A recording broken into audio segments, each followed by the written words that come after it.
Over the past 2 years at the Heat Agency, I've easily sent emails promoting beats, kits, and products that producers sell to over millions and millions of people. Some of those emails flopped, but some of those emails made thousands of dollars in just a single day. But after all of that, over the past 2 years, I can confidently say I know what makes an email sell. So in this video, I'm gonna break down the 6 biggest lessons that I have learned from sending emails to millions and millions of people. That way, if you're selling beats, you're selling kits, or you wanna build a music business that actually makes money, you can learn something from this video if you want to learn more about email marketing. All right, let's not waste any time. Lesson number 1 is the subject line is everything. Here's the truth. If your subject line is weak, nothing else in the email matters. Because here's the thing, right? If they never open up your email, they're not gonna see the offer or what is inside that email. I can't tell you how many times I've seen producers put hours and hours into a new kit, but when it comes to the marketing, they just abandon everything and do it in like 10 seconds. The subject line would literally just be new kit out now.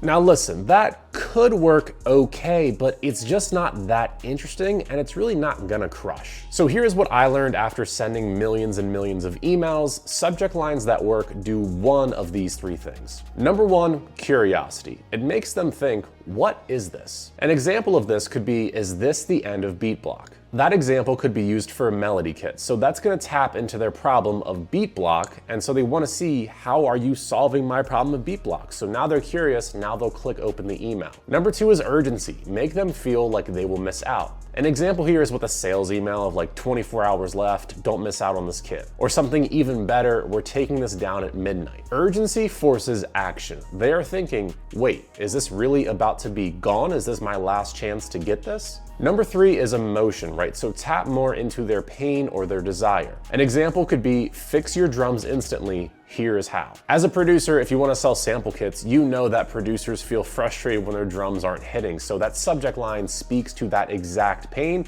and also teases a possible solution. So when it comes to subject lines, the goal is to make the reader feel something in that split second before they decide to open or not. Because in the long run, when it comes to marketing, you want to try to appeal more to emotions than just like standard logical thinking. And then here is one more final hack for a subject line. Keep it under 9 words. Shorter subject lines get open more, especially on mobile, because they can see the subject line and it doesn't get cut off. Just one final thing to stress here, every word has to earn its place. So if it's not adding anything, cut out the fluff. And well, when you get this right, the rest of your email actually has a chance to work and make you money because people see what's inside that email. Tip number 2, the first line will carry the rest of the email. All right, so we got them to open the email. That is great, but then here is what most producers get wrong next. The first line of the email decides whether or not they're gonna keep reading or just close out of it. If you start with something like, hey, we just dropped our new drum kit, you might have already lost them. It's really not that interesting. What you need to do is grab them right away and make it about them. So here are some ways that you could do that. Number 1 is to call out their pain point. So you can start an email off by saying, hey, first name, tired of your drums sounding weak? Producers are gonna feel that and it's gonna make them think,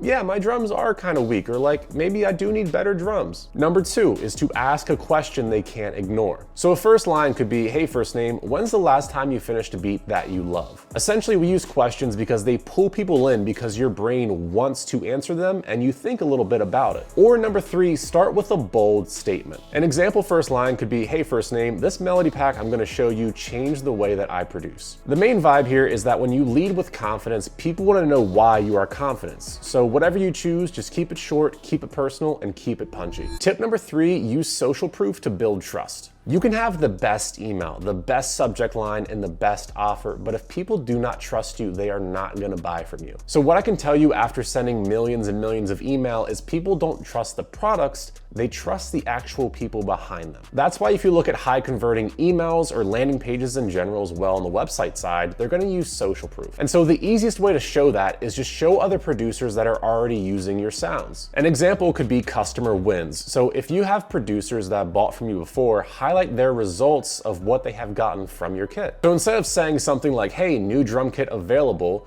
you could then rephrase it to like, producers are already cooking up some insane beats with this kit. here are the results. Then inside that email, you can drop a testimonial, maybe a beat someone made with the kit, or just a quote from a happy customer. A second example would be big names and placements. If your sounds have been used in a major placement or by a well-known producer, lead off with that. An example could be, this kit helped a producer land a placement with whatever artist. If they see someone respect using your sounds, or a random producer got a placement with a well-respected artist, they're instantly going to trust you more because the proof is in your pudding and your kits are legit placement proven. Example number 3, community and numbers. So let's say you don't have placements yet. Instead, you could just use your own personal numbers. An example of this could be 10,000 producers have already downloaded this kit. In this case, the big numbers of 10,000 is what gives you credibility. After all, why would 10,000 people download something if it was bad? So the goal of social proof is to make the buyer feel more trustworthy with the product they're actually going to be buying. Tip number 4 is to create urgency to get more sales. Even if someone wants your kit, they're more likely to put it off and forget it because of all the other distractions in the world. And that is why urgency is key. It forces people to act now. So here are 3 ways to create urgency in your emails and also not feel like a scumbag marketer with doing it. Number 1, have actual deadlines. So an example is like, this sale ends at midnight. When it comes to deadlines, these final day emails always bring in the most sales because it's right at that deadline and most people finally feel the urgency to take action. Number 2, it could be limited quantity of copies. An example could be only 50 copies available for this product. By doing limited copies, people don't want to miss out. So if it's truly limited and you're not being a scumbag marketer, say it and use it to your advantage. Number 3 could be an expiring bonus. For an example, this could be a bonus kit or a gift card with purchase only for this weekend only. So instead of using a discount, you're just adding extra value. But like I said, only for a limited time, usually over a weekend or just a few days. Tip number 5, your email's job is to sell the click, not the product. The biggest mistake that I see producers do is they try to sell everything inside that email. They list out every drum sound, every loop, every bonus, and it just overloads the reader. So listen to me, your email's job isn't to sell the kit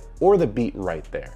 And I know this sounds a bit weird, so let me explain. At the end of the day, your email shouldn't do all of the selling for the product. It should sell the person on getting to click to go onto the page where that page gives all of the info to actually sell them. So in our emails, we try to focus on 3 major aspects: build hype, tease the value, push the click. Now don't get me wrong, I'm not saying you can't put the info in the email. We have done that before, but we've done that as only 1 email over a 7 email sequence plenty of times. So sure, maybe this email on the screen right now gives out more information that might entice them more to click. But then we also have more emails, part of that sales campaign, that is heavily focused on the tease, the hype, the curiosity aspects, and not really focused on like 500 new drum sounds with this, and that. Really, the big issue is when you have no switch up and every email is just a bullet list of what's in the kit or the features, and you're not really having any different angles. So if you made it to the end of this video, you're probably serious about getting your email game strong if you sell sample kits online. So if you haven't seen, we actually opened up a 6-week mentorship program where we're going to walk you through building the entire email system step by step, from setting up your store to automations and writing emails that actually sell. So if you want to grab a spot, visit the link below to join the academy where the mentorship is happening, and it is starting on March 3rd. As always, thank you for watching and peace out.